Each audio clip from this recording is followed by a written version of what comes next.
Hey there, everyone, and welcome to Pour and Explore, a wine, food, and travel podcast. I'm your host, Nick Elliott, the wine guy. I'd love to be your go-to guide for all things wine, food, and the amazing places they take us. Here on Pour and Explore, we'll sip, savor, and wander through the exciting world of wine, discuss incredible cuisines, and uncover the stories behind unforgettable destinations. Each week, I'll bring you lively conversations with wine experts, chefs, travel pros, and fellow enthusiasts. We'll share practical tips, hilarious tales, and plenty of inspiration to fuel your next adventure. So grab a glass, pull up a chair, and join me as we pour, explore, and celebrate the good life. Let's dive in. Hello to all of my wine lovers, bookworms, and cocktail enthusiasts. Welcome back to Pour and Explore, the podcast where we sip, savor, and set off on journeys across the world. I'm your host, Nick Elliott, certified sommelier, and your guide to the fascinating crossroads of wine, food, and travel. Today we're diving into a topic that's part history, part literature, and all fun. The legendary drinking habits of some of your favorite famous writers, and the iconic bars, cafes, and wine spots where they sipped and they scribed.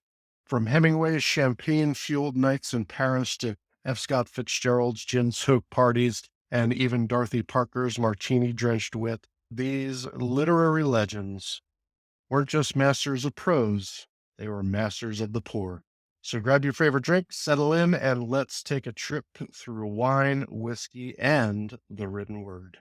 So you might ask yourself, why do writers and booze have such a long and, let's call it, storied history? Many writers believed, number one, they called it the liquid muse. They believed that alcohol unlocked creativity. This, of course, was not strictly a writer's thing. Many artists of all kinds definitely loved the liquid muse effect as well. And it helped them, let's call it, escape reality. Some drank to fuel their arts, others drank to numb life pressures and put them into a state where they could write beautiful poems or amazing novels. And it definitely has an effect on what we do.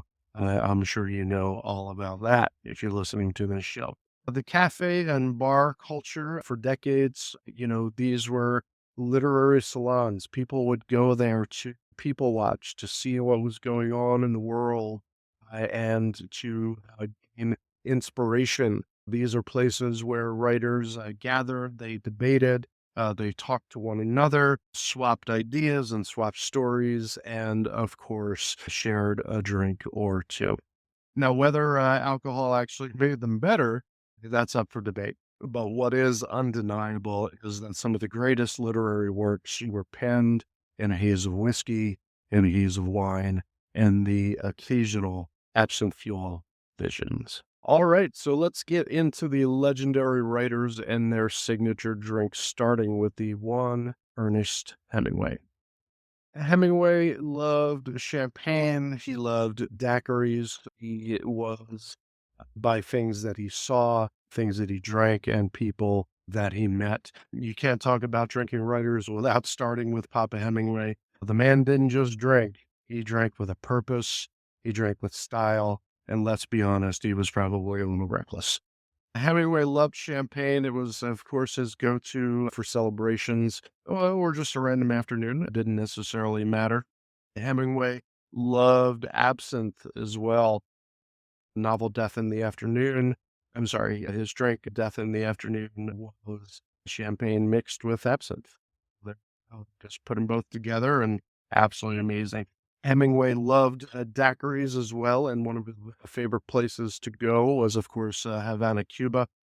El Floridita in Havana was where he famously drank Papadobas, extra rum, no sugar, and absolutely pure Hemingway. If you want to visit some of the places that he frequented during his time He loved Havana and he loved the El Floridita there in Havana, which is still open today. I'm going to drop in the links to a lot of the places that I'm talking today in the show notes so you can check them out. They're still around, still visitable, and you can definitely check out some of the fun things on their websites. Check the show notes for that. Of course, Venice is famous for Harry's Bar, and that is where he frequented during his Italian adventures. Really good stuff. And when in Paris, he would always go to the Ritz in Paris, where he famously liberated that hotel post World War II. Hemingway was a fun guy, an amazing author, and he loved a good cocktail and a great glass of wine. Hemingway once said, "Always do sober what you said you'd do drunk. That'll teach you to keep your mouth shut." Wise words, Hemingway, wise words. All right, let's move on to another great writer living the Gatsby life, Mr. F. Scott Fitzgerald. Ernest Hemingway was about rugged, adventurous drinking. Fitzgerald was all about high society cocktails, jazz age, excess, and champagne-soaked parties. He and Zelda embodied the Roaring Twenties, and his drink of choice, gin Ricky, a little gin, a little lime, a little soda water to cleanse your palate. And that was certainly his Great Gatsby era cocktail, to be sure. You'll hear me say champagne a lot during this episode because, of course, it's not only amazing, it's a great way to celebrate. And in the specific note of F. Scott Fitzgerald, the 20s, the 1920s, we're in the 2020s right now. The 1920s, 100 years ago, were about popping bottles, 100%. And of course, you couldn't have a great drink experience in the 20s era bar without having a little sidecar as well. That Prohibition era classic. Some of Fitzgerald's favorite spots to drink. He and Hemingway loved to hang out at the Ritz in Paris, of course. The Plaza Hotel in New York City really did inspire the world of Gatsby, his famous novel. And of course, any place you could find a good glass or a good bottle or two or three of sparkling wine, most specifically champagne. Fitzgerald once said, "Too much of anything is bad, but too much champagne is just right." And that's a motto that I can absolutely get behind.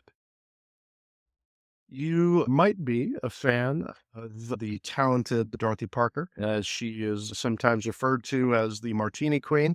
She loved a great martini, and gin martinis especially. Definitely the way to go. The classic ageless gin martini, which are my favorites. Bombay Sapphire gin, by the way, is my go-to. And if anyone could drink and throw verbal daggers at the same time, it was Dorothy Parker. She was a brilliant writer, critic, and the founding member of the Algonquin Round Table. And some of her favorite drinks, as I just mentioned, extra dry, gin martini, whiskey sours. A little bourbon wasn't as famous in her time, but great American whiskey or Canadian whiskey sour definitely hit the spot with Dorothy Parker. One of her famous quotes is, "I like to have a martini, two at the very most. Three, I'm under the table. Four, I'm under my host." Oh boy, she had quite the sense of humor. If you want to visit some of the amazing places that Dorothy Parker visited in her time, the Blue Bar at the Algonquin Hotel in New York City is definitely the heart of her literary world. All right, let's talk about some other famous literary artists and the things that they loved. James Joyce was a huge fan of Bordeaux style wines, especially from Bordeaux, and he loved Guinness. And he would drink at Davy Byrne's, which is still open today. That's over in Dublin, so you can definitely check that out. Again, check the show notes for the links to some of these places that I'm talking about today. Hunter S. Thompson was a big fan of my favorite go-to whiskey, which is Wild Turkey. I absolutely loved it. And he was also a great Scotch drinker as well. Edgar Allan Poe, he loved sherry and Madeira. He was all about fortified wines, port, sherry, Madeira, to go along with all of those dark and stormy nights that he wrote about. We're going to call her an author, as she was an amazing chef, an amazing author, and Miss Julia Child loved French wine. She was a big Beaujolais fan and loved drinking Burgundy wines as well.